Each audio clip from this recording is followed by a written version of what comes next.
So the next move we're going to cover is the lunge. So a couple things to pay attention to with the lunge is one, let's see if you have that range of motion to get into that position. So this is what's considered a split squat. So we're going to get into the staggered stance. We're going to drop down.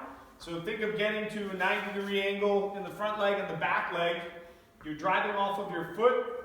A little bit of an emphasis of driving that heel. You're also driving the back toe in. So we're kind of driving like we're stretching a carpet.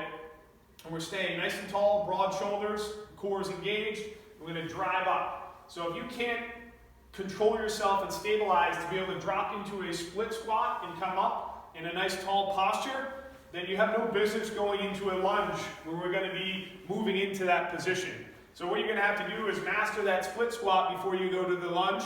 Also, you might, if you don't have that range of motion, you might have to put a pad or a pillow or a blanket and kind of build up so that you can get to a position that you're able to control with the body weight. So we're not even talking about adding a weight at this point, but you need to be able to control that position over time, increasing your reps, you'll be able to go lower and lower.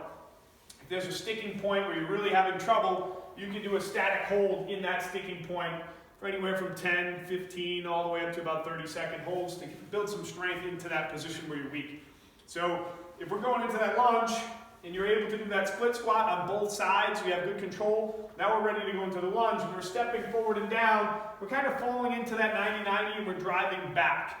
So we don't want to go too far forward because we're going to bring our heel off the ground. That's going to put a shear force into our knee. So if you're driving into that repetitively, you're going to end up having some knee problems down the road.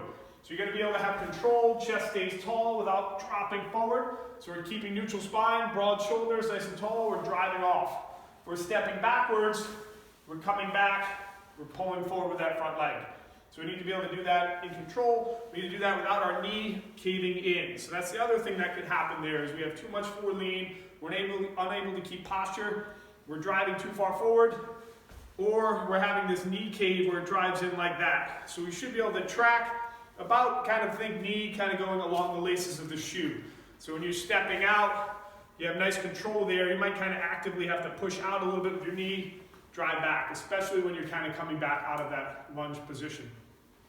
If we're going into that moving lunge, same thing. We just want to make sure that knee is not going forward, that we're keeping in good posture, and we're staying nice and tall. So those are a couple points to pay attention to when doing the lunge pattern.